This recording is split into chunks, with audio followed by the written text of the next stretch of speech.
Assalamualaikum warahmatullahi wabarakatuh. Langsung dari kantor pelayanan kekayaan negara dan lelang Tangerang 2. Kali ini kita akan jalan-jalan lagi di satu acara yang memang berbeda dengan narasumber yang berbeda. Namun tentunya narasumber saya juga ada di antaranya yang memang tidak asing lagi untuk kita ajak ngobrol-ngobrol di Paranti Road Podcast. Bukan cuma suara. Indonesia memiliki keterlambatan dalam akselerasi pengelolaan kekayaan negara. Bahkan pembukuan dan juga tentunya barang milik negara atau BMN baru saja dilaksanakan setelah reformasi, di mana pada saat itu Indonesia ini telah berusia lebih dari 55 tahun. Direktorat Jenderal Kekayaan Negara atau Kementerian Keuangan ini telah meluncurkan peraturan pemerintah nomor 28 tahun 2020 sebagai pengganti atas peraturan pemerintah nomor 27 tahun 2014 tentang pengelolaan barang milik negara atau daerah. Dan aturan ini ternyata mencakup peraturan komprehensif yang disesuaikan dengan perkembangan kebutuhan. Sehingga pengelolaan barang milik negara atau barang milik daerah yang dilaksanakan secara optimal, efektif dan juga efisien.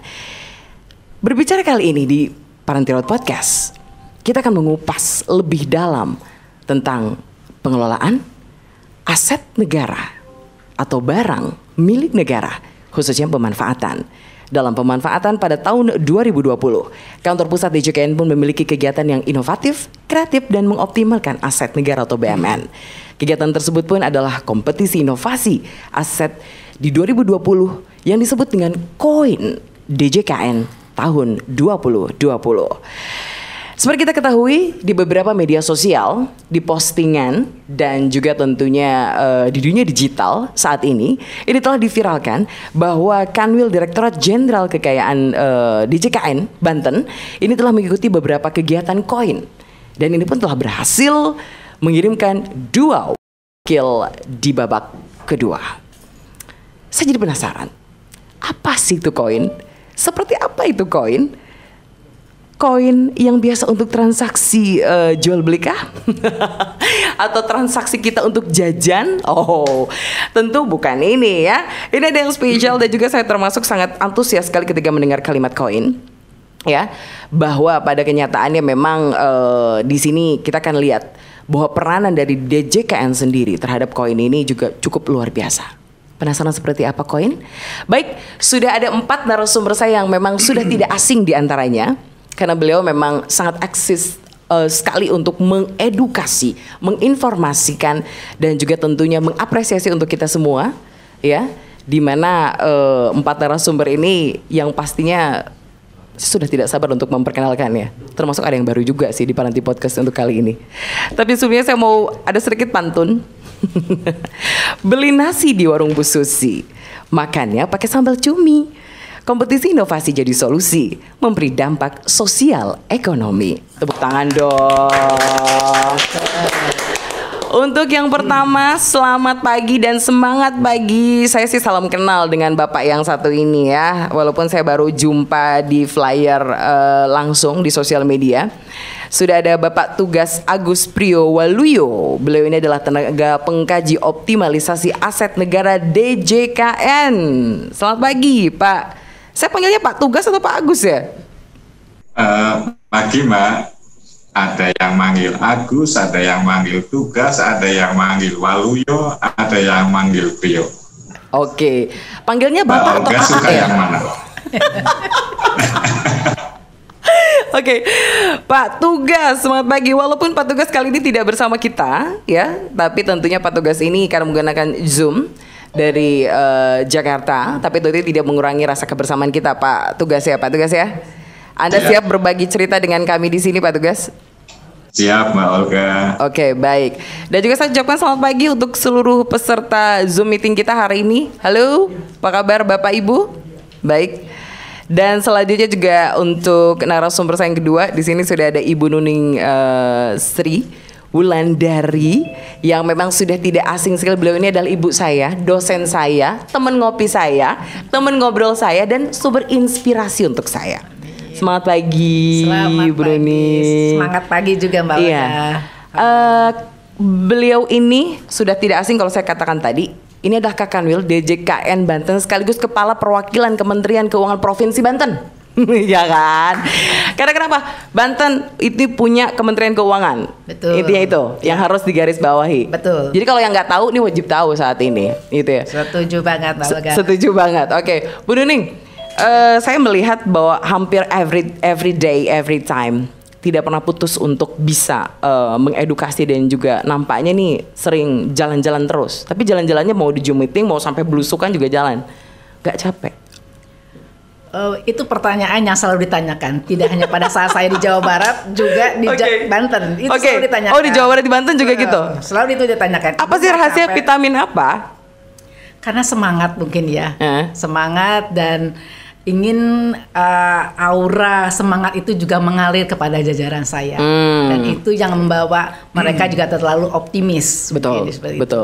Dan selalu berdoa mohon kepada Allah Subhanahu Wa Taala bahwa apa yang kita lakukan itu ada manfaatnya. Betul. Saya juga jadi terpancing. Tadi pagi saya udah lemes-lemes, booster saya kurang. Tapi ketika melihat Bu Nuning, udah beda lagi nih. Ayo, semangat, boosternya, semangat gitu ya. Oke, makasih Bu Nuning. Nanti kita akan ngobrol-ngobrol juga. Siap. Dan juga di sini ada Bapak Hamdi. Beliau ini adalah Ketua Tim 2 Koin Kanwil, Direktorat Jenderal Kekayaan Negara. Selamat pagi, Pak Hamdi. Baru kita kali pertama ketemu ya? Iya betul. Baru kali pertama atau memang udah pernah di Zoom?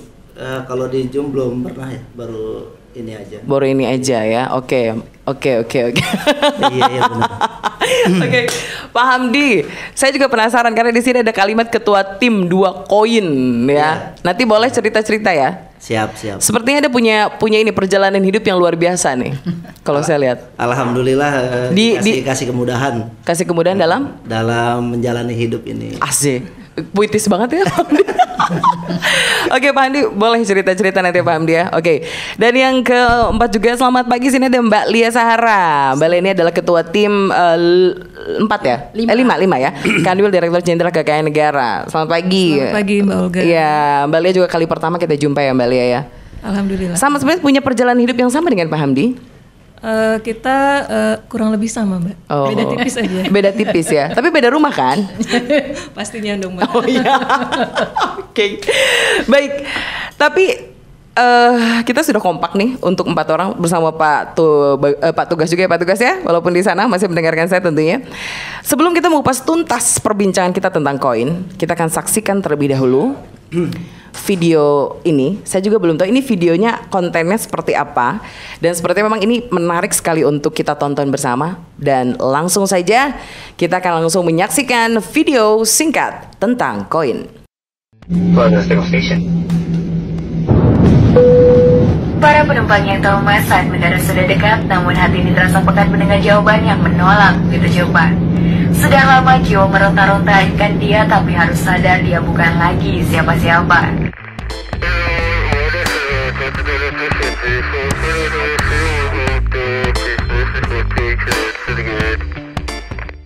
Selamat pagi.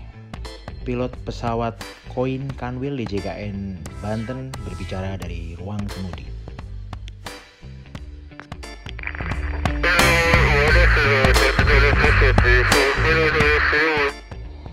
Dari ketinggian 2000 kaki di atas permukaan air laut, kita dapat menyewakan 5 aset negara. Salah satunya adalah 18 ruko yang terletak di Mega Mall Ciputat, Tangerang Selatan.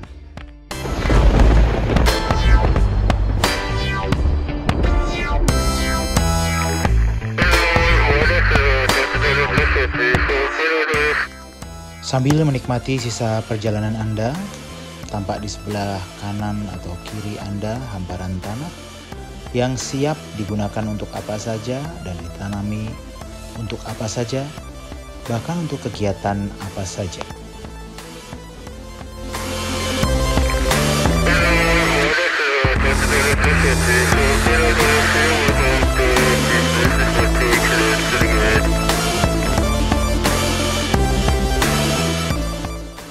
Hamparan tanah yang luas cocok untuk disewakan untuk kawasan industri atau pabrik, dan cocok juga ditanami untuk ladang ataupun sawah.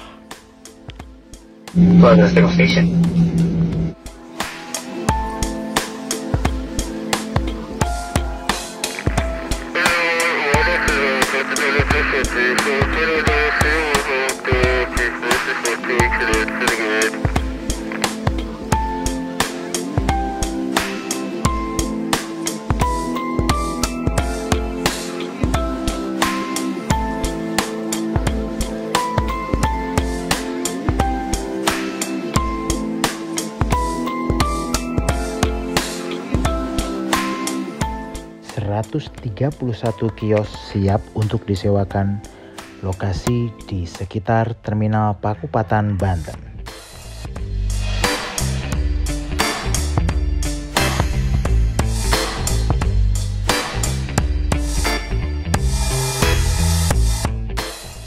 Para penumpang sekalian, sebentar lagi kita akan sampai ke tempat tujuan, yaitu di Kanwil di JKN Banten. Terima kasih Anda sudah menonton video ini.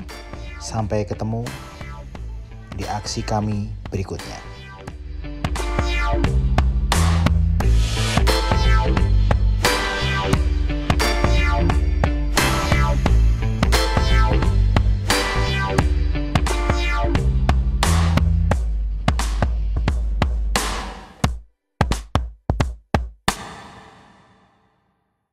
Terkadang kita tidak pernah menyadari bahwa di sekitar kita banyak sekali gedung-gedung terbengkalai, tanah-tanah, dan juga berbagai macam lahan-lahan kosong yang masih saja dianggap bahwa tidak bernilai.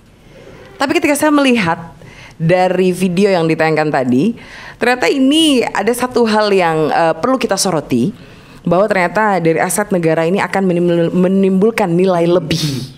Seperti apa itu? Makanya tadi saya cobakan mengundang langsung dan juga berbicara langsung, bertanya langsung kepada tenaga pengkaji optimalisasi aset negara dari DJKN tentunya di sini, ya. Pak Tugas. Oke, Pak Tugas sudah berada di sana. Ya. Pak Tugas, kalau kita lihat dari video tayangan tadi, saya sebagai masyarakat lah ya, karena saya memang seling melihat kanan kiri atas bawah bahwa banyak gedung-gedung, banyak lahan-lahan, banyak tanah-tanah yang nampaknya seperti tak bertuan. Seperti itu. Nah, ini mungkin ada kaitannya juga, kita mengatakan bahwa DJKN ini adalah organisasi besar yang ada di Kemenko. Bidang yang diurus banyak, dari mulai piutang, lelang, terus juga kekayaan negara. Nah, kalau lelang mungkin sudah beberapa kali terinfokan melalui berbagai kegiatan dan media lainnya. Ya, terkait pengelolaan BUMN ini sendiri yang seru banget nih kalau untuk digali nih, Pak Tugas. Nah, kalau dari strategi dan program apa saja sih yang dilakukan oleh DJKN dalam mengelola aset negara agar bisa memberikan satu kontribusi tersendiri bagi masyarakat Indonesia dan juga tentunya bisa meningkatkan pertumbuhan ekonomi Indonesia. Gitu nggak sih sebenarnya Pak Tugas? Oke, Mbak Olga, makasih. Strategi yang dilakukan oleh DJKN dalam mengelola aset, pertama yang harus dilakukan pertama kali ini sebagai fondasinya untuk pengelolaan aset, yaitu harus melakukan 3T. Apa itu Mbak Olga 3T?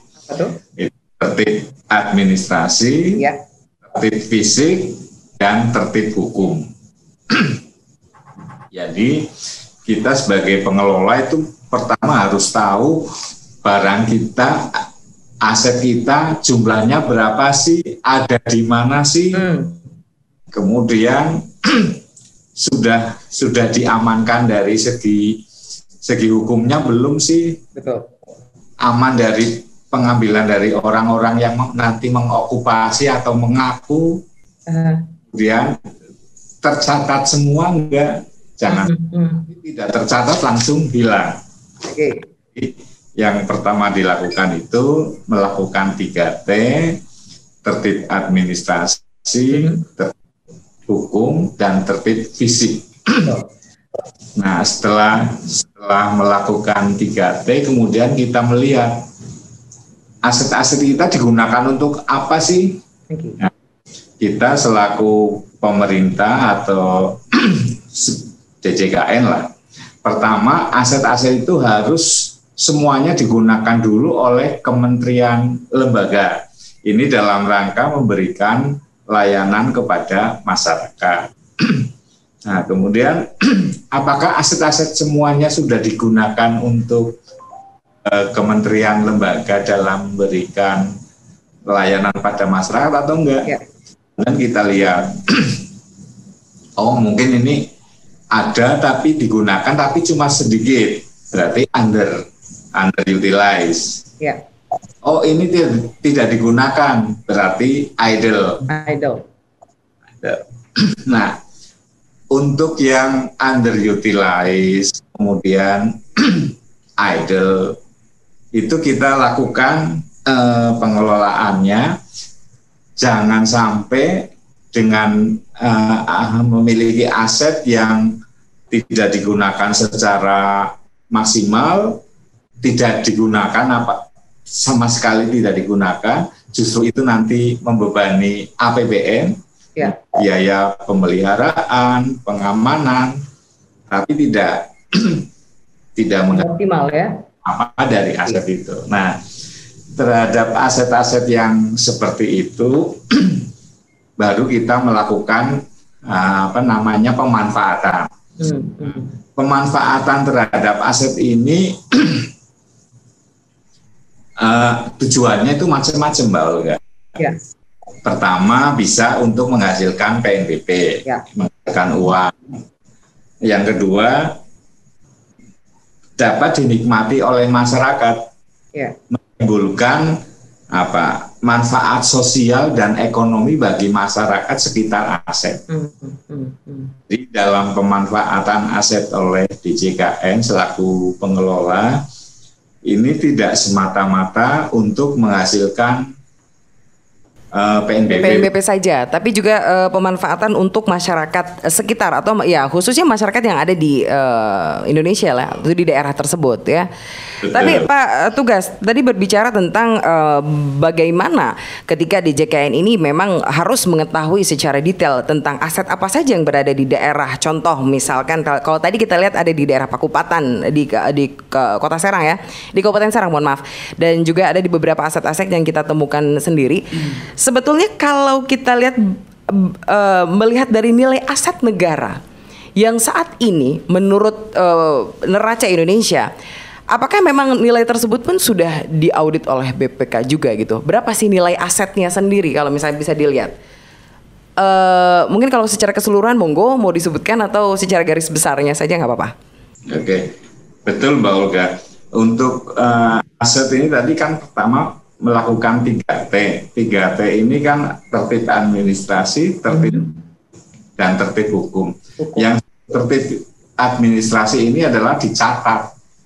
Semua aset ini tercatat, kemudian dari pencatatan itu tiap tahun selalu dilakukan audit oleh BPK.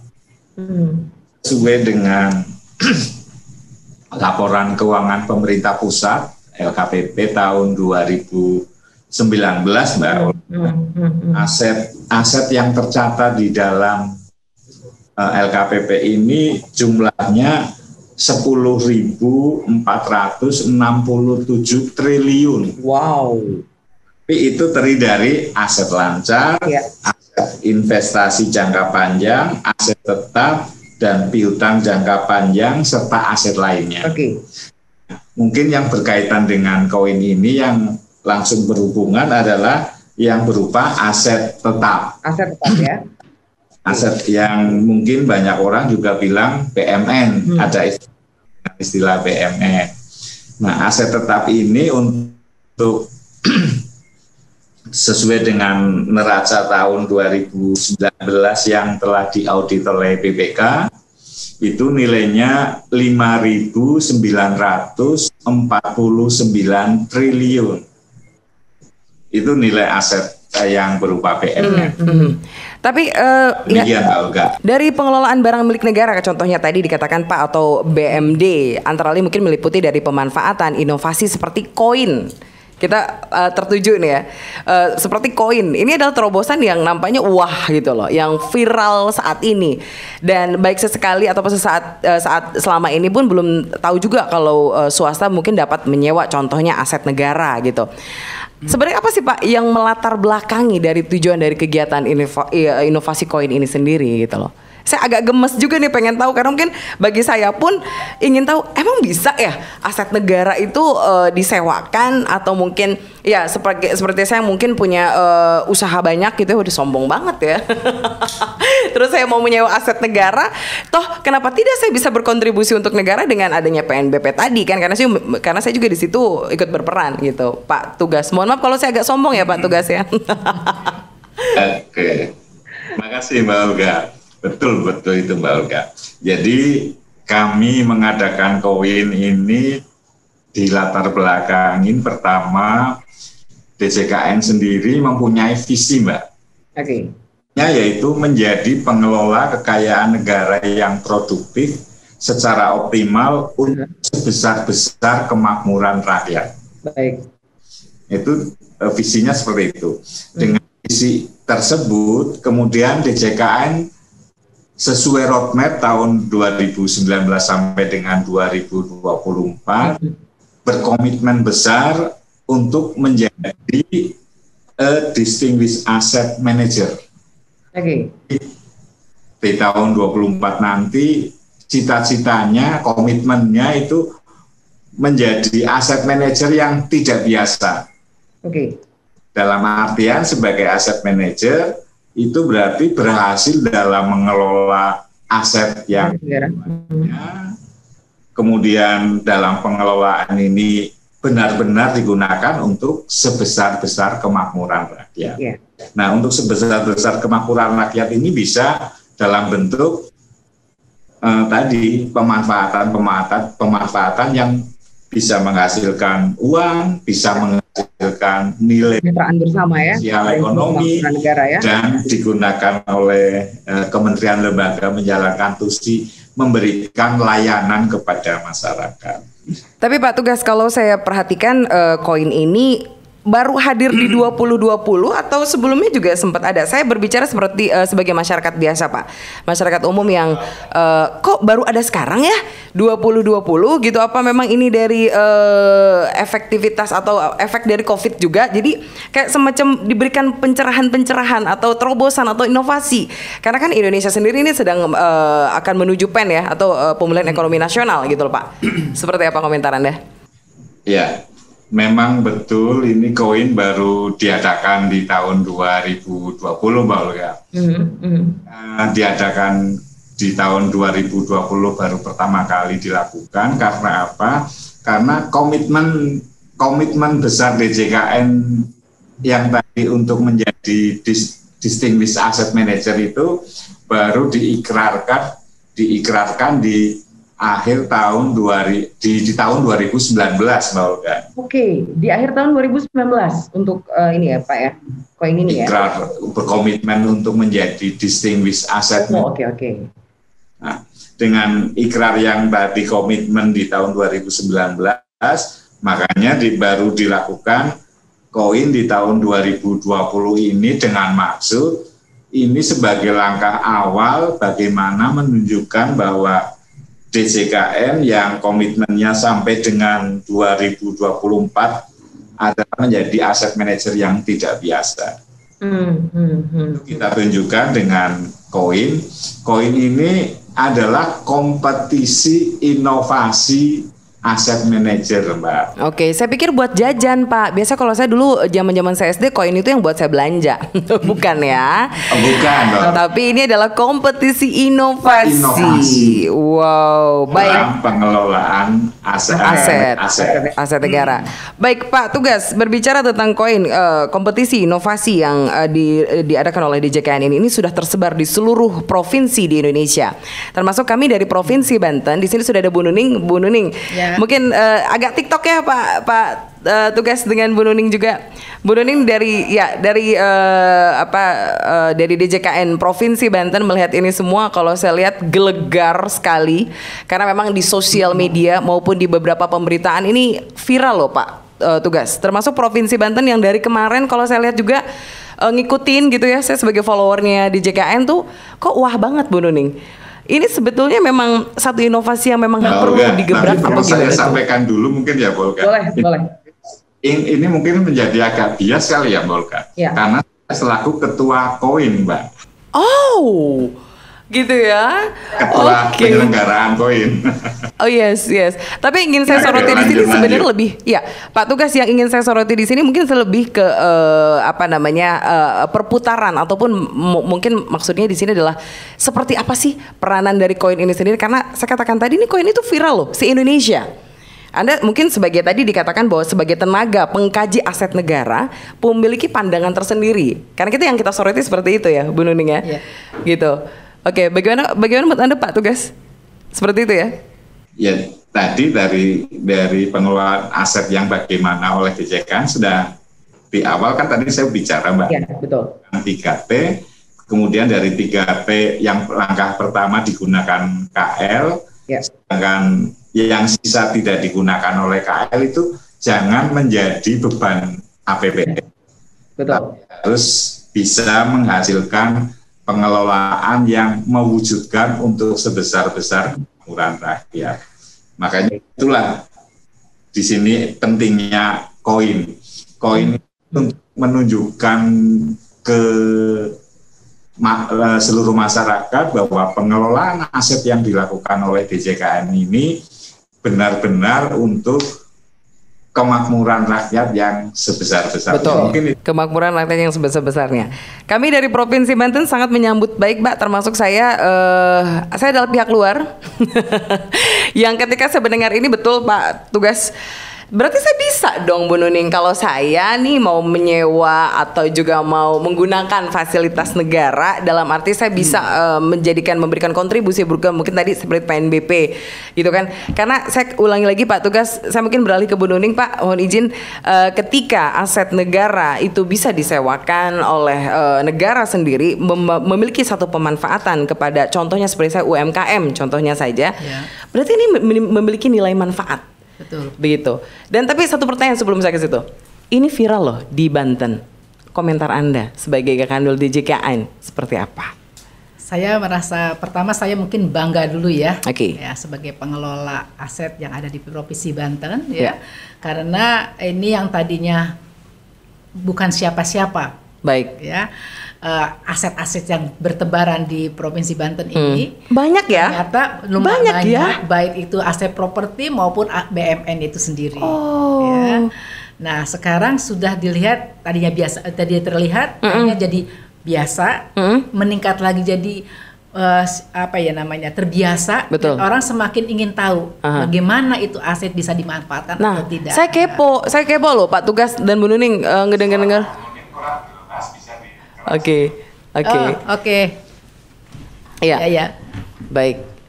Jadi intinya adalah aset dari aset yang tadinya biasa-biasa saja, yang tidak semua orang kenal Pak Agus ya, dari di wilayah Provinsi Banten ini, akhirnya orang akan tahu. Masa sih bisa disewakan? Iya, masa sih? Nah, kepo dulu. Mahal nggak ya? Dulu ya.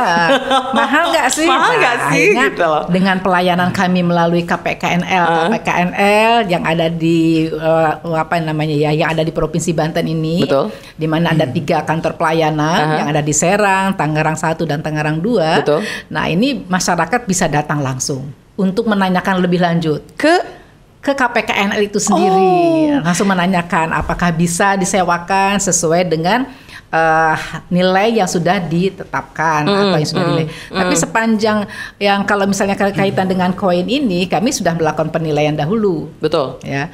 Nah biasanya kalau masyarakat ini mengetahui lebih lanjut untuk menyewa, itu bisa langsung saja menanyakan. Nanti akan permohonan itu akan dilihat apakah sudah dinilai atau belum. Nanti akan ditindaklanjuti oleh teman-teman di kantor operasional itu di KPKNL. Oh, KPKNL di Provinsi Banten kan cukup banyak ya Bu ya? Di seluruh Indonesia ada sekitar 71. Di Indonesia 71 KPKNL. Iya, dari 17 kanwil. 17 kanwil, oke. Ya, Provinsi Banten ada 3 yang ada di Kota Serang. KPKNL Serang. Yang salah satunya adalah yang ada di sini, Bu Lia ini adalah salah satu kepala seksi penilaian yang ada di Kota Serang, di KPKN Serang. Baik. Sedangkan yang 2 lagi KPKN Tangerang 1. Ini di kantor kita ini ya? Iya, 1 dan 2 ya? Oh, Tangerang 2. Tapi berdekatan nih? Berdekatan. Tetanggaan. Tapi wilayah kerjanya atau satkernya, satuan kerjanya berbeda. Iya, oh, baik. Nah, kemarin saya sempat lihat juga acara di koin ini sendiri, kalau nggak salah di MM ya? Ya, betul ya? Mega Mall. Iya, Mega Mall. Di Mega Mall. Saya dengan bayanginnya Bekasi. Iya, betul. Saya pikirnya juga Bekasi, soalnya MM juga ada di mana-mana kan. Tapi gini Bu, berbicara tentang koin, saya sangat tertarik. Bahkan justru saya pengen nanya setelah acara ini, saya mau nanya banyak sama Ibu. Bu, sebetulnya dari Kanwil DJKN sendiri untuk keikutsertaan dari kegiatan koin DJKN 2020 ini banyak timkah yang diterjunkan? Ya, ada berapa tim maksud saya gitu loh? Khusus kalau saya izin ya Pak Agus, tugas Agus ya. Beliau ini sebagai tenaga pengkaji, jadi melihatnya ya dari sisinya. Saya sisi pandangannya. Walaupun beliau juga selaku ketua. Itu kepanitiaan. Saya tidak melihat ke situnya. Betul. Saya melihat tenaga pengkajinya sebagai beliau expert di bidangnya di kantor pusat. Ya. Nah, kalau kami kembali lagi ke Kanwil DJKN Provinsi Banten, kami mengusulkan ada 5 tim. 5 tim? Ya. Oke. Kenapa kami mengusulkan 5 tim? Karena kami melihat dan sudah mau kami petakan bahwa aset-aset yang kami tawarkan ini perlu dioptimalkan. Salah satunya ada sekitar 5,5 hektar itu di Desa Serdang, ya, Keramat Watu Serang. Itu satu. Kemudian yang kedua adalah tadi disebutkan Mega Mall. Iya, Mega Mall. Di Ciputat. Itu ada sekitar 19 unit ruko. 19 unit ruko. Ya. Kemudian ada satu lagi, ini yang ketiga, 3,2 hektar itu ada di Cilegon, di Kelurahan Sukmajaya, Kecamatan Cibeber, Kota Cilegon. Yang keempat adalah lahan milik kantor kami sendiri, Kanwil.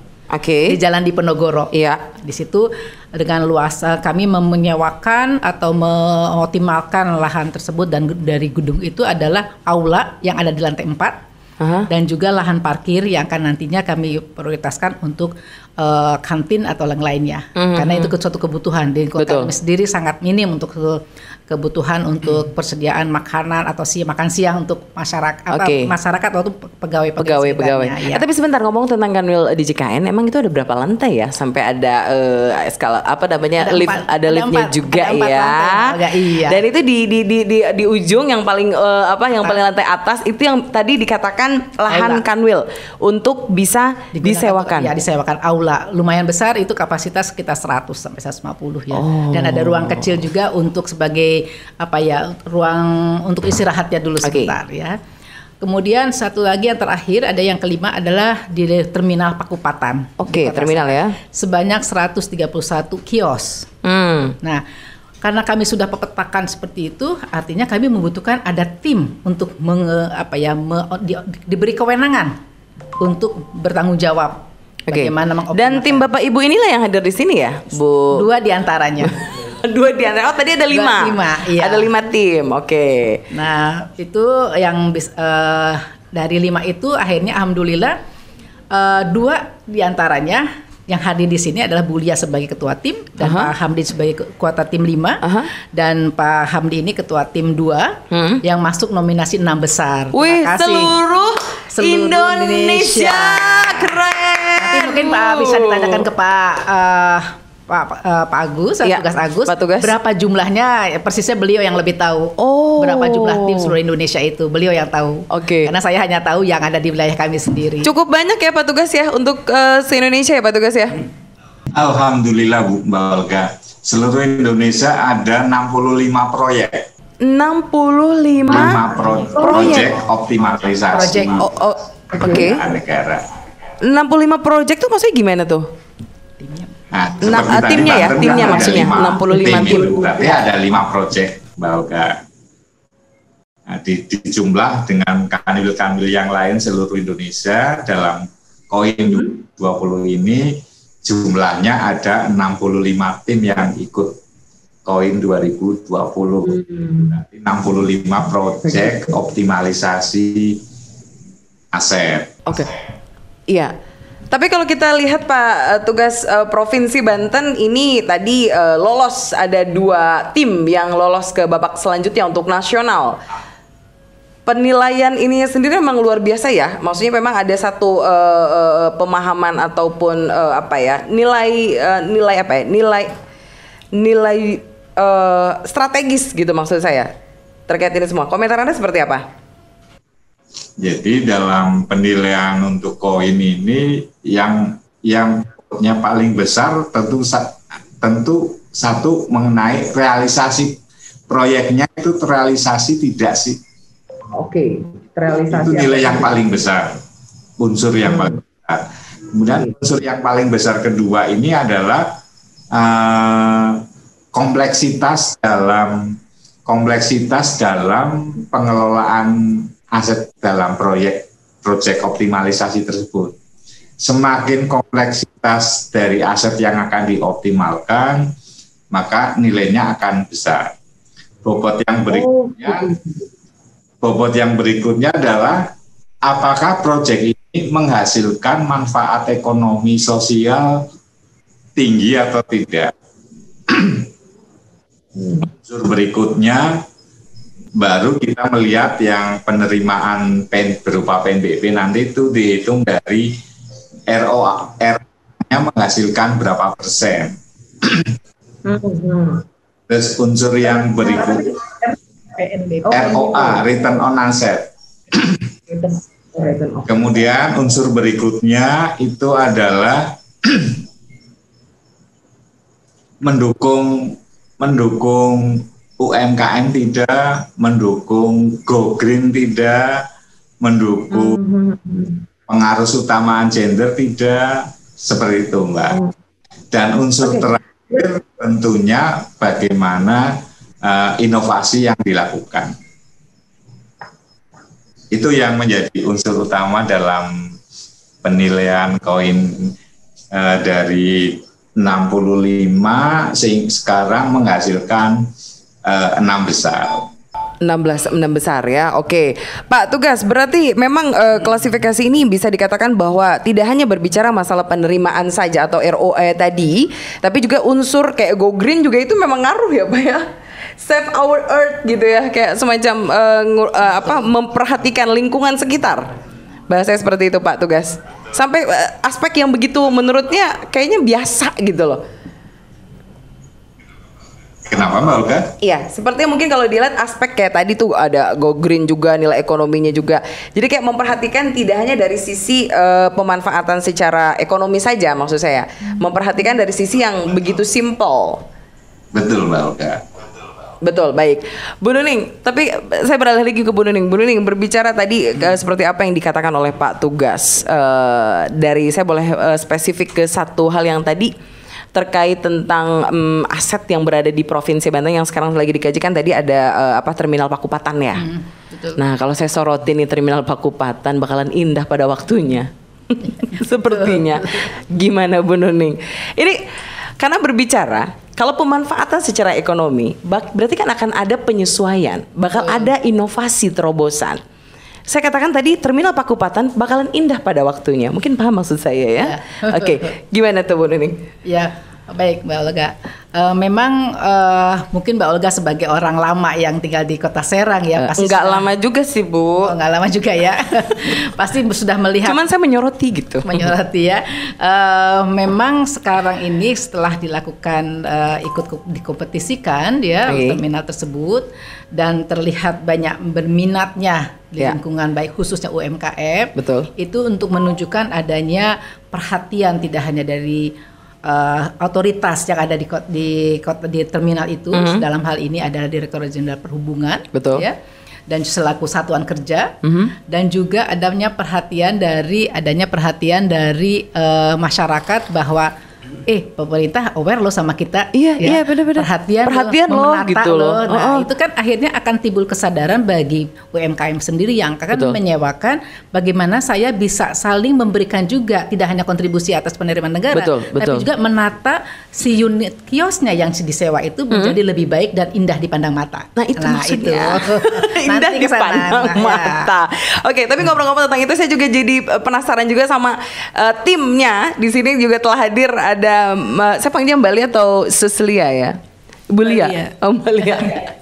Oke, Bu Lia, tapi ngobrol tadi dikatakan oleh Bu Nuning, disampaikan bahwa proyek dari tim 5 adalah aset milik Balai Pengelolaan Transportasi Darat wilayah 6 ya? Betul ya? Di mana memang Provinsi Banten atau nama yang terkenal itu di kios di Terminal Pakupatan. Sebenarnya ada satu nilai histori atau yang dibelatar belakangi oleh apa? Jadi misalnya ada cerita-cerita apa gitu ya memang sehingga ini menjadi objek project dari tim 5. Itu seperti apa Mbak Lia? Gini Mbak Olga, jadi kenapa kita milih Terminal Pakupatan ini sebagai objek koin kita? Itu pertama pastinya kita melihat potensi Pakupatan ini besar sekali. Potensi Pakupatan. Ya, potensi untuk manfaat ekonominya terutama. Itu yang pertama kita lihat. Jadi kita lihat di sini Pakupatan itu pastinya terminal ya Mbak, dan pastinya sangat dibutuhkan di Kota Serang. Iya. Ya kan? Pastinya orang-orang selalu datang ke situ. Betul. Gitu. Jadi dari situ kita ngelihat potensi aset ini benar-benar strategis gitu. Dan kita lihat banyak UMKM, dan apalagi ini UMKM gitu Mbak. UMKM itu yang berminat untuk melakukan menjalankan usahanya di terminal itu. Betul. Nah, jadi setelah kita melihat dan kita survei ke lapangan, kira-kira bagaimana manfaat ekonominya, utamanya ini sebenarnya manfaat ekonomi dulu ya Mbak. Kita lihat manfaat ekonomi ini sangat baik, potensinya besar, maka kita pilihlah terminal Pakupatan ini sebagai objek koin untuk tim 5. Ya, sebenarnya waktu itu ada pilihan, ada terminal yang lain juga. Ada opsi lain juga selain terminal Pakupatan? Ya, karena kita koordinasi dengan Satkernya, BPTD. Di situ mereka ada opsi-opsi misalnya terminal Labuan, ada terminal-terminal yang lain di seluruh provinsi Banten. Tapi karena Pakupatan ini kita lihat potensinya paling besar, maka kita pilihlah Pakupatan. Pertanyaan saya, potensi atau perlu diangkat? Kondisinya pada saat sebelum diikut sertakan dalam koin 2020 ini seperti apa sih? Sebelum adanya 2020, karena ini maksud saya gini loh, dia memang betul ya Mbak Lia ya, potensi bagus gitu kan, mungkin dilihat dari sisi suasana atau kondisinya apakah memang perlu diangkat gitu bahasanya itu, ya kan Bu? Jadi kayak butuh perhatian khusus gitu loh, tidak hanya sekedar berbicara di daerah sekitar maupun tapi lebih ke sistem pemerintahannya sendiri. Bagaimana komentarnya? Kondisi seperti apa pada saat itu Mbak Lia di terminal 2020 ini? Sebelum ada koin 20. Sebelum ada koin 20. Koin 20 ya. Ini. Untuk secara fisik itu objek itu sudah mulai ditertibkan oleh Satkernya beserta kita KPKNL sebagai pengelola Mbak. Kemudian secara legal itu juga dicatat. Jadi sebenarnya objek ini pertama diserahkan oleh Pemda ke Satker BPTD wilayah 8 Banten. Itu pertama-tama mereka melakukan 3T dulu seperti yang disampaikan petugas tadi ya. Jadi pertama tertib administrasi dicatat. Kemudian tertib hukum, tertib fisiknya dibenahi fisiknya Mbak. Kemudian yang terakhir yang paling penting tertib hukum. Jadi di situ mulai dilakukan pencatatan, pensertifikatan begitu Mbak. Kemudian untuk tahap selanjutnya bukan hanya itu, kita lanjut ke tahap berikutnya adalah pemanfaatan. Begitu. Kalau tadi ketika mengungkapkan bahwa memang dari fisik ya, mungkin saya lebih concern ke fisik ya. Betul nggak sih Bu? Karena kayaknya kalau pengen ke terminal tuh kayak belanja ke mall, bisa nggak ya kira-kira nanti gitu. Iya nggak sih? Iya nggak sih? Karena tadi Pak Tugas pun berbicara, Pak Tugas bahwa pemanfaatan ini bagaimana tidak hanya dari sisi dari nilai ekonomis, kenyamanan, go green dan lain-lain. Bahwa ketika orang datang ke terminal itu nggak kayak di terminal gitu loh. Saya malah punya pemikiran atas itu. Kan sekarang kan ada rumah pelangi. Yang dicat berwarna-warni itu. Saya waktu itu kepikiran sama teman-teman, coba dibuatlah setiap kios sesuai ukurannya, dicat sesuai dengan apa yang dia lakukan. Apakah mau terserah, mau merah, kuning, terserah. Nah ini akan menunjukkan apa ya, dengan variasi orang tuh pasti melihat yang pertama mata dulu. Catching dulu. Iya dong. Menarik banget pandangan nih. dulu. Lucu gitu, warna-warni. Itu yang pertama dari warnanya dulu, dari masing-masing kios itu. Betul. Kemudian nanti kan masyarakat sudah datang, banyak yang datang untuk menggunakan fasilitas transportasi yang ada di situ. Nah kemudian dari situ dia berusaha bagaimana dari warna ini dia mau mulai menata supaya bagus dan bersih. Gitu. Mungkin gitu kali ya. Ini dorongan kita nanti ke depan, insya Allah seperti itu. Iya. Saya jadi kebayang juga tadi Mbak lihat cerita-cerita. Iya jadi tapi fisik deh kayaknya yang pertama. Tampilan, jadi kalau kita nyetir nih lewat Pakupatan, kok cantik ya gitu. Kok warna-warni Mejuku Happy Miu gitu ya. Tapi Mbak Lia disewain nggak? Maksudnya disewain harga terjangkau nggak? Soalnya saya udah mau nanya-nanya juga nih. Berapa sih harga sewanya? Di situ karena range luasan yang menyewa itu cukup besar ya Mbak. Dari mulai ada yang 6 meter paling kecil sampai yang paling besar itu mencapai 100 meter. Oh, gitu. Ada berapa kios sih semuanya? Yang sudah insya Allah ya Mbak dipastikan untuk menyewa itu 131 kios. Wow, 131 kios. Itu teh seterminal Pakupatan? Kok saya baru nyadar ya? Ternyata banyak. Selama 20 tahun tidak kita sentuh itu. Ya ampun, nggak disentuh, sekarang tersentuh jadi kelihatan ya wujudnya gitu ya. 131 kios. Yang tadi mulai dari 6 meter sampai dengan 100 meter juga ada ya. Mungkin ini untuk awal ini mungkin karena kondisi fisiknya ya masih rata-rata lah ya Mbak ya. Jadi di situ minimal 1.200.000, 1,2 per tahun Mbak. Itu yang paling kecil. Serius? Iya. 1,2 Jadi satu bulannya itu hanya 100.000. Ih mau dong Mbak Lia, saya nyewa 1 ya, 2 deh, 3 deh. Kok sombong saya ya. Oke.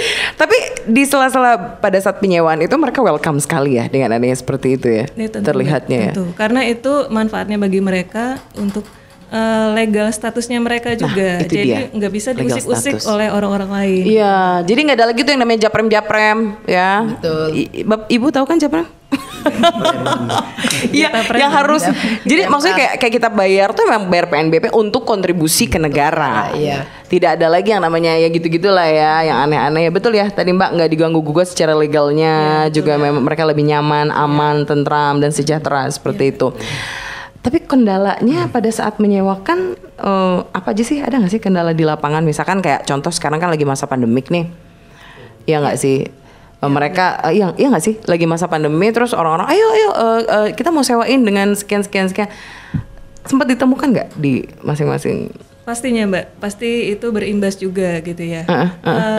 Pertama-tama karena kemarin Pakupatan sendiri sempat ditutup selama beberapa bulan, jadi otomatis mereka juga tidak berdagang gitu Mbak di situ. Otomatis mereka untuk merealisasikan gitu ya, untuk melegalkan ini nih tertunda karena mereka mungkin tidak sanggup karena memang terminalnya tutup, pembeli tidak ada. Iya, jadi mereka menunda, mohon keringanan gitu loh Mbak. Keringanannya bukan berupa nilai rupiah sewanya, tapi waktu penyetorannya saja gitu Mbak. Jadi kalau nilainya tetap gitu. Tidak berubah, tidak bergeser ya. Karena setelah sekarang terminalnya dibuka, toh sudah ramai kembali gitu. Iya Mbak. betul. Soalnya hampir 8-9 bulan terminal itu sepi ya. Iya nggak Bu? Yang biasanya kita berjubel banyak yang kalideres Pakupatan mana gitu kan? Mirip banget ya aku ya. Mantan. Kok gitu sih Pak Hamdi? Saya tanya nih ke Pak Hamdi nih. Saya tertarik nih sama Pak Hamdi nih. Oke, mantan apa? Mantan pengguna. Oh iya, bukan mantan ini ya, konektor. Iya. Tapi Mbak Lia, ini ada nggak sih impian ataupun target di tim 5 ini terhadap kios-kios yang di terminal Pakupatan yang diikut sertakan di 2020? Karena bagi saya melihat ini sebuah satu prospek yang indah pada waktunya. Karena 2021 kayaknya kita akan terlahir kembali sepertinya. Gitu. Ya, Oke. Mungkin gini Mbak, kemarin kami belajar juga dari timnya Pak Hamdi ya. Mungkin nanti Pak Hamdi bisa menceritakan bahwa kurang maju. Pak Hamdi mungkin nanti bisa menceritakan, tapi mungkin saya kasih di sini clue-nya bahwa kalau kita itu diberi kesempatan atau kemampuan untuk memoles aset itu ya Mbak. Jadi mungkin manfaat ekonomi yang bisa kita peroleh itu lebih besar gitu. Misalnya kalau terminal Pakupatan itu bisa kita rapihin. Jadi orang-orang yang datang itu juga lebih banyak. Iya betul. Kemudian pastinya itu berdampak ke pemilik kiosnya, betul, gitu kan? Betul. Karena konsumennya lebih banyak, pemilik kiosnya juga lebih beruntung ya. Dan PNBP-nya juga pastinya lebih tinggi gitu. Iya, betul, asalkan kita punya kemampuan untuk memoles aset itu gitu Mbak. Jadi mungkin ini yang kita harapkan capaiannya bisa di masa depan nanti mungkin itu bisa diwujudkan gitu. Bisa diwujudkan, iya. Karena memang ini tuh kayak saling mempengaruhi ya, iya nggak sih? Support sistemnya itu saling sama-sama. Simbiosis mutualisme. Iya, simbiosis mutualisme, betul. Saya setuju sekali dengan kalimat itu. Oke, baik, Mbak Lia, nanti kita akan ngobrol-ngobrol lagi. Tapi saya mau beralih ke Pak Hamdi yang ada di ujung sana. Sebenarnya sudah gatel juga nih. Pak Hamdi pegang aset apa? Kok saya jadi tertarik? Ya makasih Bu Lia, Mbak Olga. Ya. Terngiang-ngiang loh sama Mbak Lia loh. Soalnya langsung bisa di sana. Jadi saya di kantor di bagian di seksi pengelolaan kekayaan negara 2 yang menangani aset properti kelolaan PT PPA. Nah, aset ini merupakan aset yang ada di pusat di pengelola barang yang pengamanan dan pengamanan fisiknya itu diserahkan kepada Kanwil untuk menangani. Untuk wilayah Banten ini kita ada sekitar 400-an aset yang tersebar di Provinsi Banten. Tapi banyak juga ya Provinsi Banten asetnya ya? Saya nggak nyangka loh. Kok gitu sih? Baru kebuka sekarang. Pak Hamdi itu ada di berapa sih? Tim berapa? Saya ini di tim 2. Oh, tim 2 ya? Tim 2, iya. Oke, berarti ini memang objek yang dijadikan Project Coin DJKN 2020 ini yang disampaikan Bu Nuning tadi ini banyak banget ruko katanya ya? Iya. Di kawasan Mall di Ciputat kalau nggak salah, betul nggak sih? Iya. Kenapa sih lebih memilih aset ini jadi project itu juga? Iya. Kenapa? Jadi memang ketika kita dibentuk tim ya untuk mengikuti salah satu perlombaan ini, kami sebagai tim menganalisa aset-aset yang ada di Provinsi Banten. Okay. Nah, kami melihat bahwa di Provinsi Banten khususnya terkait dengan aset yang di Mega Mall ini adalah aset yang paling strategis, Mbak. Artinya dia berada di kawasan premium di Kota Tangerang Selatan. Nah, dengan kondisi lokasi yang premium ini, kita asumsikan bahwa ini akan bisa mengangkat proyek ini bisa berhasil seperti itu. Tapi ngaruh juga nggak sih dari daerahnya juga? Karena kalau kita lihat kan daerah Ciputat prestisnya beda gitu loh. Iya nggak sih Bu? Prestisnya ini beda gitu. Karena memang kompetisi ini kan waktunya terbatas ya. Baik. Waktunya terbatas, kemudian dengan sumber daya yang terbatas juga, kami berusaha bagaimana bisa mengangkat ini untuk proyeknya berhasil. Jadi dari analisis kami tim ini kami melihat bahwa dengan kondisi yang lokasinya ada di wilayah premium itu kita bisa mengangkat. Cuman memang wilayah premium ya bahasanya premium, ya. Karena dia berada di Ciputat ya. Betul. Di Ciputat itu dia dekat sama pasar, dekat dengan pendidikan UIN di sana. Betul. Dan fasilitas-fasilitas kota juga ada di sana, sehingga kami melihat bahwa ini paling bagus dan strategis lokasinya. Tapi untuk kondisinya asetnya sendiri, nah ini yang menjadi tantangan kami, bahwa kami harus bisa meyakinkan ini berhasil karena kondisinya yang lumayan parah, Mbak. Maksudnya kondisi rukonya emang kondisi asetnya, Mbak. Iya, kondisi rukonya 20 tahun loh, Mbak. Lebih 20 tahun yang tidak pernah disentuh. Oke. Itu ketika disewakan dengan menyebutnya apa sih Bu? Penyewa ya atau apa? Mitra sewa. Mitra sewa. Iya. Ketika ada mitra sewa tertarik dengan aset tersebut, pada saat melakukan penyewaan itu memang ditanggung untuk renovnya sendiri oleh si mitra sewa atau dari DJKN sendiri? Jadi itulah di kami memang pertama karena pemerintah keterbatasan dana anggaran ya. Betul. Jadi kita bagaimana kita bisa memanfaatkan aset tersebut, bisa menarik minat pihak mitra untuk melakukan pemanfaatan, tetapi di satu sisi kita tidak punya dana untuk memperbaiki itu. Betul. Makanya bagaimana kita mengkomunikasikannya kepada mitra-mitra kita untuk meyakinkan bahwa ini bisa dimanfaatkan oleh mereka. Salah satu mungkin karena mereka melihat setelah kita memang dulunya banyak orang yang tidak tahu di sana, Mbak. Karena Betul. aset tersebut selama 20 tahun itu tidak terbengkalai gitu ya? tidak ada siapa sih pemiliknya ini. orang nggak ada yang serem tahu. Gak sih? Serem gak sih? Nah, Saya lihat sendiri langsung serem. lebih serem lagi Mbak di ini. Lebih serem melihat ini apa? Lebih serem melihat Pak Hamdinya? maaf salah. Jadi aset tersebut di sana kan ada 19 aset Mbak. 19 aset itu maksudnya 19 ruko. 19 blok. Oke, 19 blok. Dari 19 blok itu listrik semua mati, terus kemudian tidak ada air, terus kemudian dinding, lantai itu semua pada rusak semua Mbak, bocor karena memang 20 tahun yang tidak terlihat. Di orang sekitar pun selama ini melihat ini punya siapa sih yang pernah digunakan itu. Karena kalau kita lewat juga punya siapa sih gitu, suka pengen memiliki gitu ya. Seperti itu.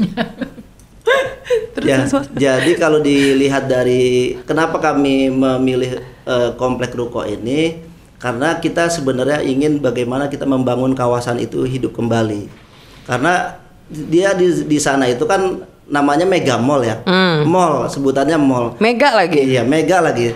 Tetapi kenyataannya mall di sana tidak jalan. Ya. Beda dengan mall-mall kayak misalnya kita lihat Karawaci atau seperti itu kan. Nah, di sana itu yang banyak adalah usaha-usaha UMKM di bidang percetakan. Oh, digital printing.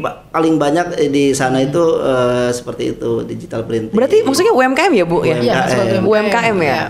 Oke, terus? Jadi aset kita itu kalau dilihat dari total 80 ruko, sekitar 80-an ruko di sana, kita punya sekitar 19, artinya 20%-nya itu kita gitu. Nah, kalau kita bisa mengembangkan 20% ini dioptimalkan, insya Allah efek karambolnya itu bisa lebih meningkat lagi di menghidupkan kawasan tersebut seperti itu. Betul. Iya. Pak, kalau 19 ruko tadi intinya berarti sudah di banyak yang sewa juga?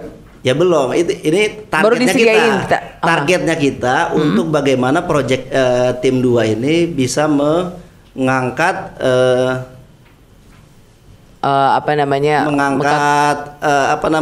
di kawasan tersebut. Betul. Artinya ruko-ruko yang dulunya 20 tahun tidak dioptimalkan bisa disewakan oleh mitra-mitra sewa seperti itu. Biaya sewanya berapa tuh? Nah, kalau untuk biaya sewanya kita selama ini bagaimana strategi kita memberikan ke mitra sewa untuk meyakinkan mereka bisa melakukan sewa adalah pertama kita melihat meminta kepada mitra, silakan Bapak lihat kondisinya.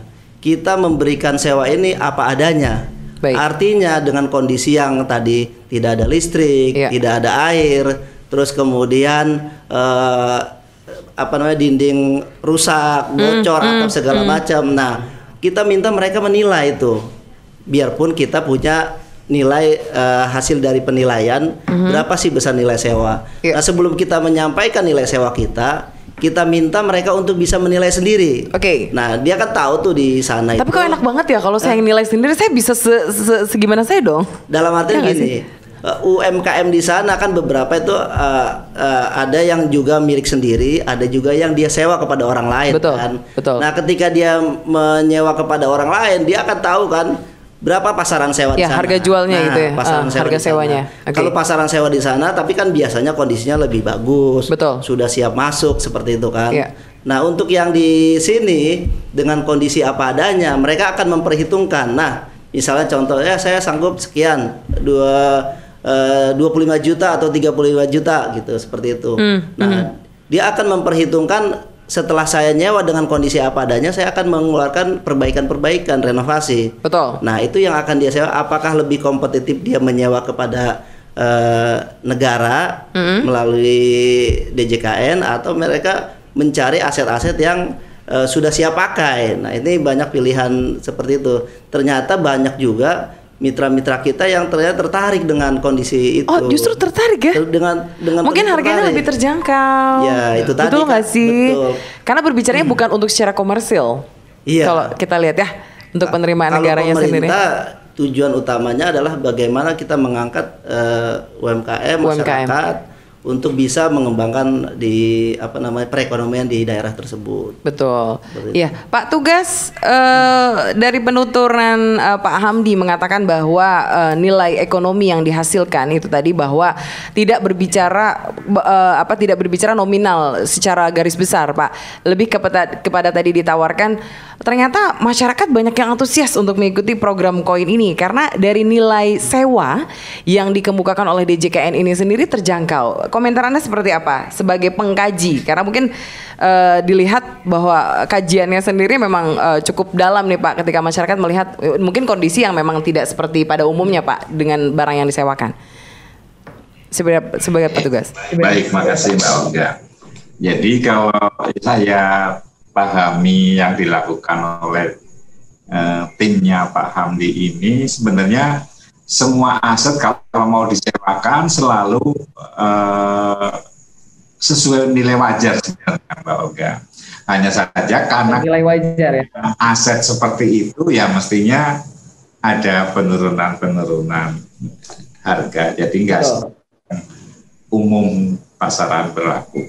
Jadi kalau dari kantor pusat kita dalam hal pemanfaatan aset tetap ada rambu-rambunya Mbak di bagaimana aset itu mau dimanfaatkan, apakah itu dimakan, apakah itu dikerjasamakan KSP, apakah itu di PSG bangun seraguna dan sebagainya, itu ada rambu-rambu.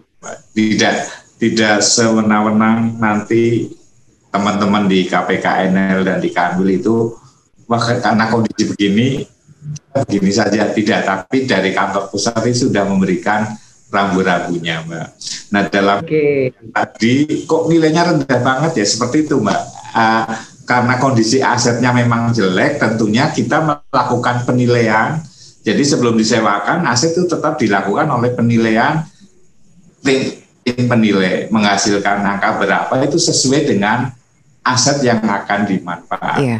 Tapi Pak, betul. Pak Tugas, melihat kondisi COVID saat ini, ketika orang memarketing suatu benda, barang, atau lahan dan lain-lain, bukan suatu perkara yang mudah kalau saya pikir. Betul ya Pak ya? Dengan masalah perekonomian di Indonesia yang sedang kalut seperti ini, mungkin ini salah satu terobosankah yang memang dicanangkan oleh DJKN ketika mereka harus membuat... Ada satu terobosan lagi Mbak Olga. Selama ini sewanya itu harus dibayar full di muka, kita sudah memberi kesempatan untuk dibayar secara bertahap. Oh, boleh dicicil? Boleh. Boleh dicicil ya Pak tugasnya? Ada relaksasi. Oh, ada relaksasinya. Ada aturan itu saja, kita ada relaksasi sehingga memudahkan bagi UMKM. Bisa yang tadi awalnya semua harus bayar di muka, sekarang tidak seperti itu. Bertahap ya? Bertahap bisa. Oke. Saya beralih ke Pak Hamdi lagi. Pak Hamdi, tadi saya katakan bahwa memang pemasarannya juga kegiatan koin ini di masa pandemi corona tuh PR juga loh. Itu gimana nih Mbak Lia dan Pak Hamdi? Saya juga pengen penuturannya seperti apa. Dari Pak Hamdi dulu. Ya kalau kita memang waktu awal pembentukan tim kan belum ada corona ya. Betul. Jadi kita sangat optimis aset ini bisa teroptimalkan dengan baik seluruhnya. Itu awalnya kita. Betul. Tetapi begitu kita masuk di bulan Maret ternyata COVID datang ke kita. Kita sempat stagnan itu di 2 bulan lah kita. Sempat ini juga ya, sempat shock juga gitu. Bagaimana kita bisa untuk biaya hidup sehari-hari aja masyarakat kan agak susah. Iya, apalagi betul. bisa menyewa aset yang ya ruko untuk usaha seperti itu untuk ekspansi mereka. Nah akhirnya yang kita laksanakan adalah pertama melakukan pemasangan spanduk atau umbul-umbul bahwa aset kita ini disewakan dengan isi spanduk yang menarik seperti itu. Mudah dicerna juga. Sewa ruko murah gitu ya. Bulan depan harga naik kan misalnya gitu. Nah, jadi ini orang marketing dibikin juga nih kayaknya. Dibikin kita menarik. Ya, luar biasa sekali. Oke. Dari yang dulunya orang-orang tidak tahu di sekitar sana, tidak tahu bahwa aset itu bisa disewakan, akhirnya tertarik. Nah, menanyakan segala macam. Nah, kita jelaskan. Nah, ada yang tertarik termasuk salah satunya ada pihak dari untuk tempat ibadah seperti itu. Oh, tempat ibadah. Tempat ibadah bisa juga ya? Ada juga kalau tempat ibadah malah kita lebih mendukung karena memang di sana juga ada semacam keringanan-keringanan ya. Karena untuk sosial keagamaan selain ekonomi pemerintah juga ya? untuk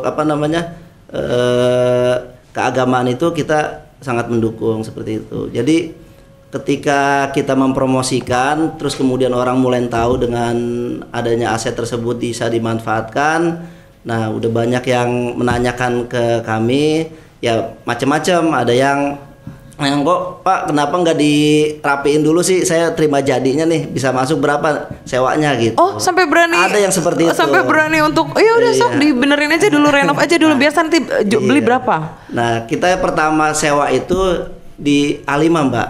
A5 itu kan aset yang paling depan, ruko yang paling, karena rukonya sendiri di Mega Mall itu kita terpisah-pisah, artinya tidak terkumpul di satu tempat.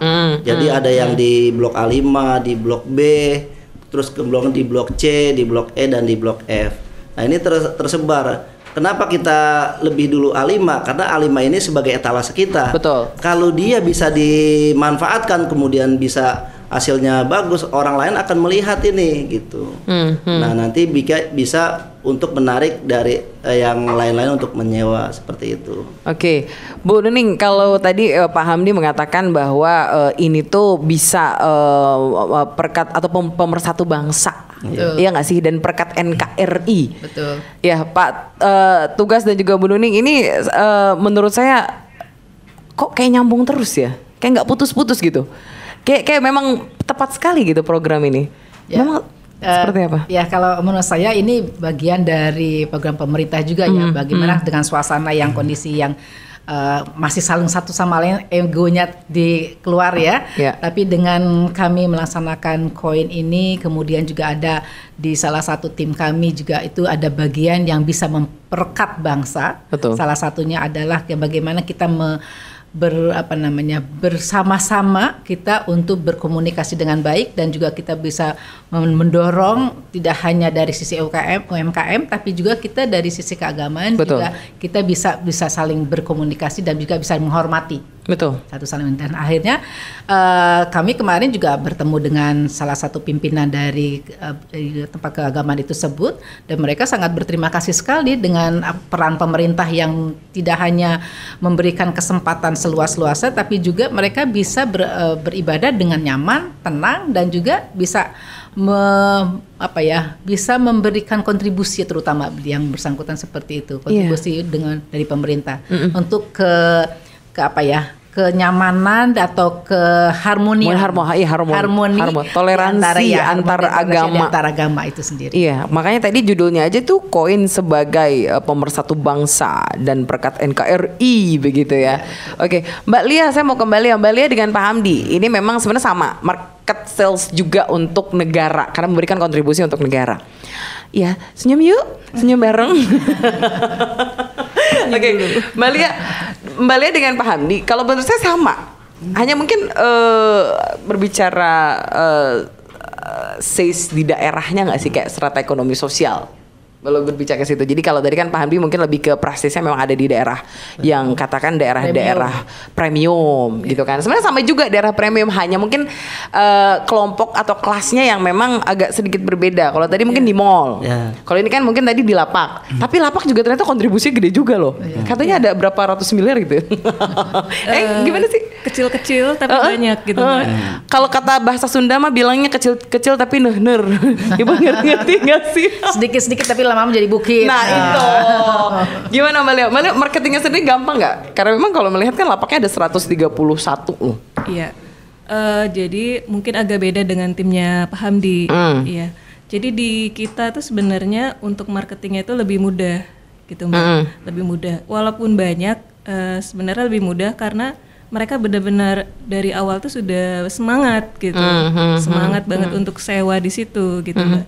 Tapi yang jadi masalah mungkin karena ini UMKM-nya itu bukan kecil ya Mbak, tapi mungkin mikro gitu. Bisa dibayangkan yang disewa itu hanya 6 meter gitu kan. Kira-kira dagang apa sih gitu ya, mungkin hanya makanan ringan, minuman gitu kan. Jadi kesulitannya itu di situ. Jadi walaupun penyewanya itu sudah hampir pasti, tapi kesulitannya itu mereka memang kesanggupannya itu yang sangat ya down gitu Mbak selama pandemi ini. Gitu. Jadi yang jadi kendala di PR-nya, kita gitu. Jadi untuk merealisasikan itu kesulitannya di situ gitu Mbak. Tapi kan tadi ada sistem relaksasi juga ya kan? Yang tadi pembiayaan yang memang bisa berapa termin? 10 termin kan? Bisa bertahap. Ibu bisa permintaan. Apa? Kenapa nggak jadi? Mau 10 kali bayar kan ya Pak Tugas ya? Bisa ya? Relaksasinya ya. 10 tahun. 10 tahun. Jangan dong. Kan tadi setahun harganya setahun tadi 1,2 berarti setahun 100.000. Maksudnya 10 kali bayar itu sebulan 100.000. 100.000 ya sama aja dong. Oke, tapi kendalanya ada di situ, hanya ada di situ aja.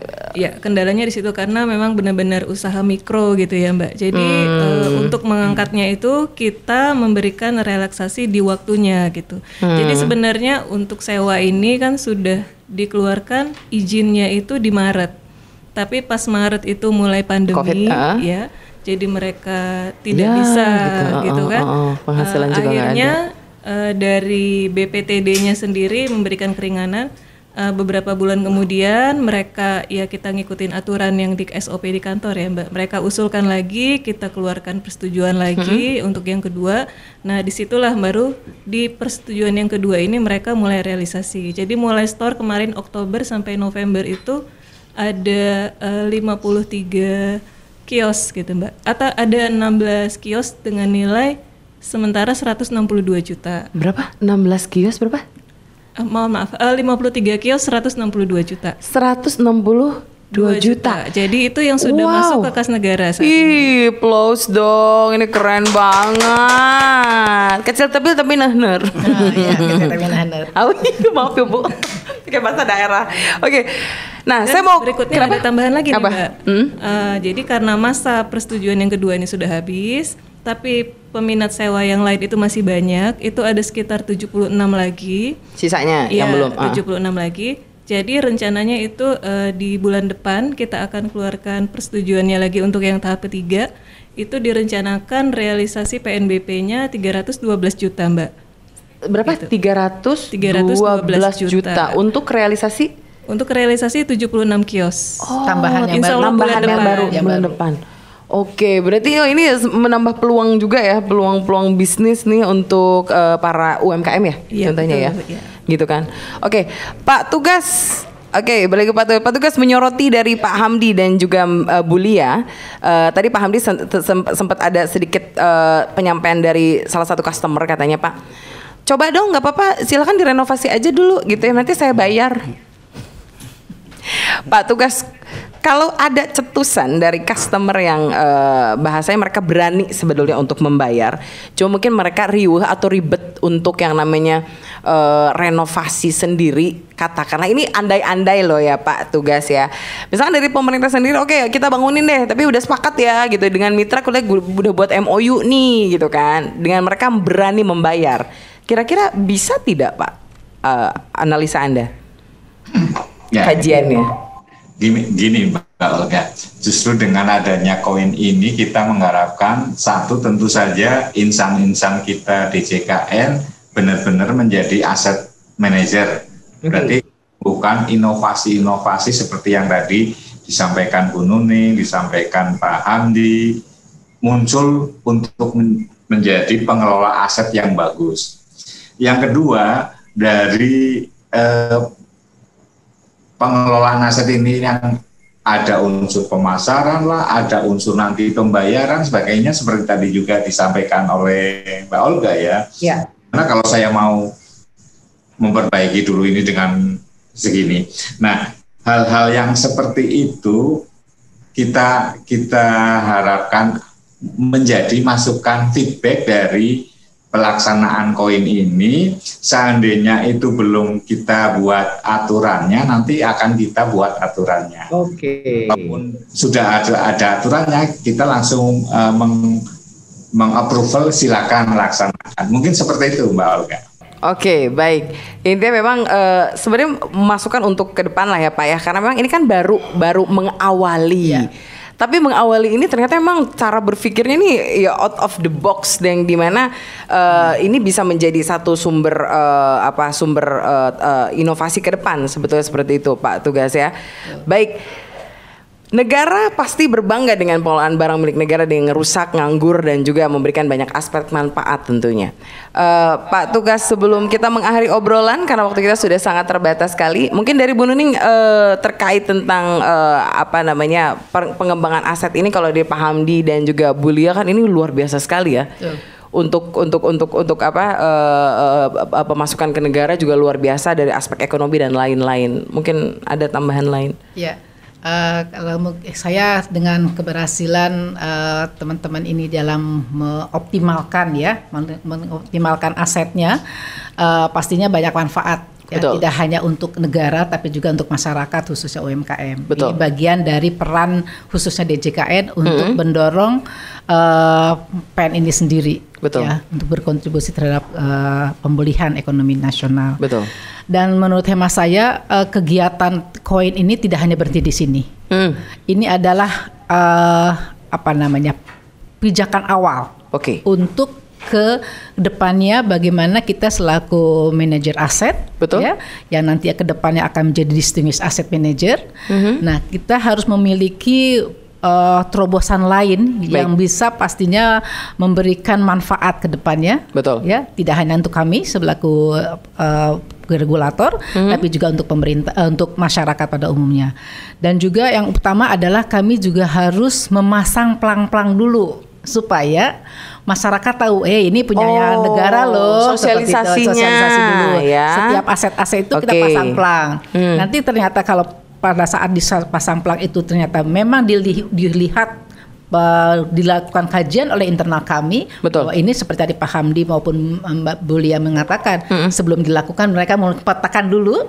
Nah, ternyata bisa dimanfaatkan, kenapa tidak kita manfaatkan juga. Tapi setidaknya kita lakukan pengamanan dulu. Ya. Itu yang berikutnya. Kemudian setelah dilakukan pengamanan, kita juga tadi saya sampaikan ada pemikiran-pemikiran yang inovatif. Dan ini harus kita dorong terus di internal kami. Dan saya sangat bangga dengan internal kami, dengan kesibukan mereka secara tusi pekerjaan sehari-hari. Tapi mereka masih mampu untuk berkontribusi dan berpikir keras untuk bagaimana dia memberikan kontribusi yang besar terhadap keberhasilan melalui koin ini. Nah, itu poin yang terutama. Dan juga kita juga berharap ke depan aset-aset yang dimiliki oleh satuan kerja yang di bawah kementerian-kementerian lain yang belum dimanfaatkan, kita juga bisa optimalkan. Dan kami juga bersyukur sekali bahwa kami dengan izin pimpinan kami mendapatkan persetujuan atas permohonan dari Pemprov Banten akan dua aset yang luasnya sekitar 77 hektar di daerah Serang, Waringin Kurung, ya. Yang satu lagi adalah di daerah dekat Tangerang Selatan itu sekitar 1,2, dan ini nanti rencana besar oleh Pemprov dengan kita lakukan hibah dari pemerintah pusat ke pemerintah daerah, dan tapi tentu saja harus dipenuhi dokumen-dokumen kelembagaan. Peruntukannya untuk apa? Ada nggak manfaatnya? Ada tidak nilai yang lebih luas lagi, khususnya untuk multiple efeknya ada tidak? Ya, untuk kemaslahatan masyarakat. Karena ini bagian dari pasal 33 Undang-Undang Dasar. Kemakmuran rakyat, kemakmuran, dan kesejahteraan masyarakat. Sesuai juga dengan visinya DJKN ke depan. Itu mungkin tambahan saya, Pak. Baik. Makasih. Baik, Pak Hamdi, cita-cita terakhir Anda?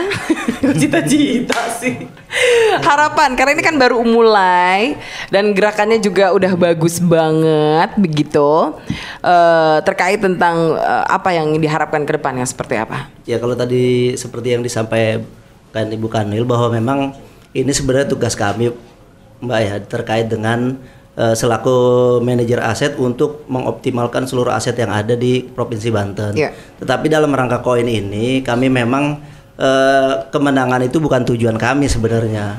Artinya kompetisi ini lebih memberikan kami semangat untuk lebih giat lagi bagaimana kami melakukan optimalisasi atas aset-aset yang ada di Provinsi Banten.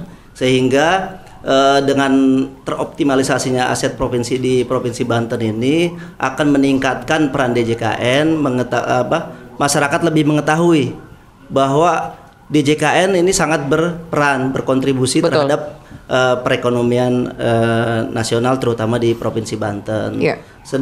Selain daripada itu bahwa masyarakat juga akan terbantu dengan adanya kerjasama mutualisme. Artinya masyarakat membutuhkan tempat untuk dia mengembangkan ekonominya. Pemerintah juga dalam hal DJKN bisa mengamankan aset-aset yang ada di mereka tidak lepas. Artinya barang milik negara kita terjaga, masyarakat juga mendapat manfaatnya dari aset tersebut. Iya, betul. Itu. Saya setuju itu ya. Memiliki manfaat dan juga tidak terbengkalai karena begitu banyak aset di Indonesia yang terbengkalai bahkan tidak bertuan gitu kan. Dan artinya aset ini tidak menjadi beban pemerintah, tetapi aset ini bisa memelihara dirinya sendiri melalui mitra-mitra kita. Memelihara dirinya sendiri bagi mitra-mitra. Baik, Mbak Lia, monggo Mbak Lia. Seperti apa cita-citanya? Kalau cita-citanya tadi tinggi banget tuh Pak Hamdi tuh. Menambahkan yang disampaikan Ibu, Bu Kanwil dan Pak Hamdi ya. Mungkin berikutnya kita bisa pertama-tama terima kasih juga nih kegiatan koin ini. Emang benar kegiatan koin ini memacu kita, mengajak kita untuk lebih berkompetisi lebih gitu untuk lebih ini lagi pemanfaatan BMN-nya. Jadi benar-benar memacu kita yang ada di instansi vertikal yang ada di daerah. Jadi terima kasih kepada panitia koin yang di kantor pusat. Kemudian harapan saya khusus untuk tim 5 tim yang di Pakupatan mungkin sebenarnya objek di Pakupatan itu masih ada sisanya lagi Mbak. Jadi masih mungkin banyak ya. Jadi mungkin habis-habis. Iya. Masih ada kesempatan buat Mbak Olga ikut. Oh, gitu. Asik. Iya, terima kasih saya tunggu loh 5 kafling ya. Iya. Oke. Siap. Terus untuk tim koin DJKN Banten yang lainnya gitu Mbak. Karena ini sudah separuh jalan gitu ya, mungkin bisa diteruskan karena seperti yang disampaikan Pak Hamdi tadi, kita ini tujuannya bukan menang tapi memang ini sudah menjadi tugas kita gitu Mbak. Jadi kalau kemarin yang tim di seluruh Indonesia juga kalau memang belum terrealisasi ya karena sudah separuh jalan kita lanjutkan gitu Mbak. Setelah itu kita mulai untuk ke aset-aset yang lainnya begitu Mbak. Iya begitu ya, seperti itu ya Mbak Lia. Jadi targetnya itu bukan menang, tapi bagaimana cara untuk meningkatkan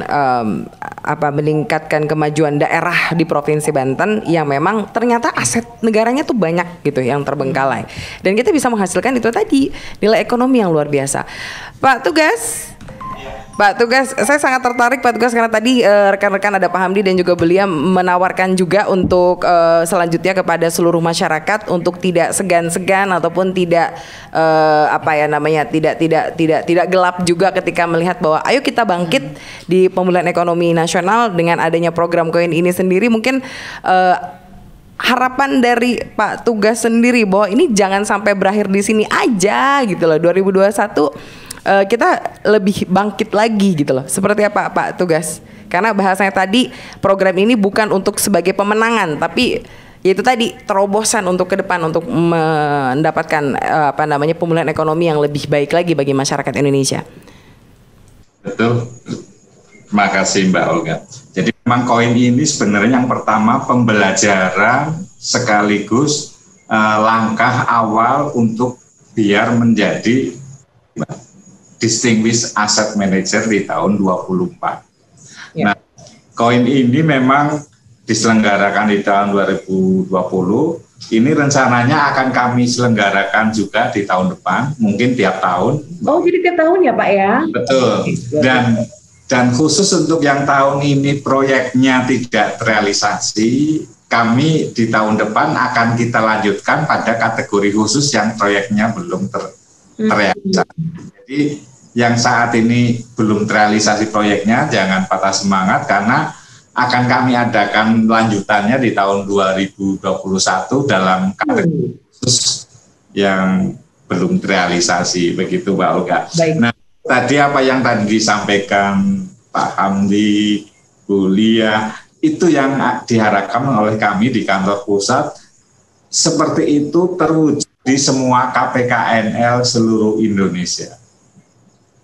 Itulah harapan diadakannya koin ini, Mbak Olga. Terima kasih. Baik, Pak Tugas, saya cukup mengapresiasi sekali dengan peranan Pak Tugas di di bidang tenaga pengkaji. Bahwa ternyata memang tidak mudah ya Pak ya untuk mengkaji suatu aset negara yang memang berdasarkan beberapa unsur, beberapa aspek yang memang harus diperhatikan secara jeli, sehingga yaitu tadi objeknya sendiri pun memiliki nilai untuk bisa dimanfaatkan tidak hanya sekedar dari sisi komersil. Begitu ya Pak Tugas ya. Tapi juga memanfaatkan hal yang lain, yang sisi adalah lingkungan dan masyarakat sekitar yang memang menjamin kehidupan mereka untuk lebih sejahtera. Pak Tugas, terima kasih banyak untuk hari ini. Pak Tugas sudah hadir di podcast kami walaupun memang kita tidak bisa bertatap wajah langsung. Boleh nggak Mbak Balia? Boleh banget. Kok Balia sih, kok Balia lagi? Balia, Mbak Olga, biar tipis. Oke. Balia tadi saya balik Mbak Olga, sorry maaf. Tadi kan seperti disampaikan Pak Hamdi dan Bu Lia bahwa kita ini memang koin ini bukan jadi sasaran utama untuk menang. Ya. Menang adalah bonus. Menang adalah bonus ya Pak. Ya. Oke. Tapi setidak-tidaknya ini menjadi implementasi dari credo kami. Yes, setuju saya. Yaitu berpikir cerdas. Ya, kita nih teman-teman di lingkungan Kanwil dan KPK ini berpikir selalu cerdas dan juga bekerja dengan hati. Mereka dengan semangat bekerja dengan hati walaupun dengan tekanan pekerjaan, target, IKU harus tercapai. Oh, pressure tapi ya, bekerja okay. dengan hati. Ya.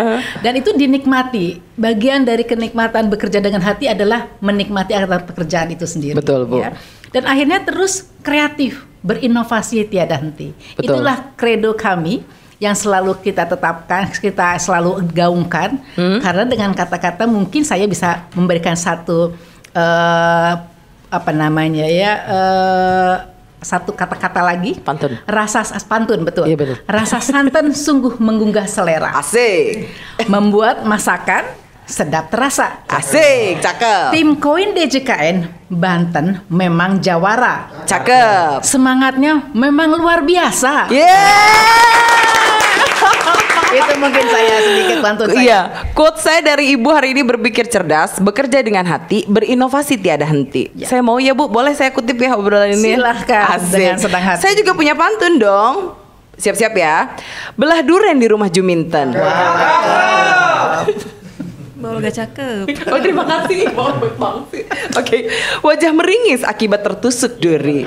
Cakep. Ada tim koin DJKN dari Banten. Mantap. Siap memberi kontribusi buat negeri. Oke. Cakep banget Mbak Olga. Yes. Pantunnya. Dapat bikinan Pak Budi. Oke, Ibu, Pak Hamdi, Pak Tugas, Pak Bu Lia, dan juga Bu Nuning, ini thank you so much untuk hari ini di Paranti Road Podcast kita ya. Poin yang saya dapat hari ini luar biasa sekali intinya. Dan juga audiens di Zoom meeting kita untuk hari ini. Halo Pak Oman juga ya, terima kasih banyak. Oke.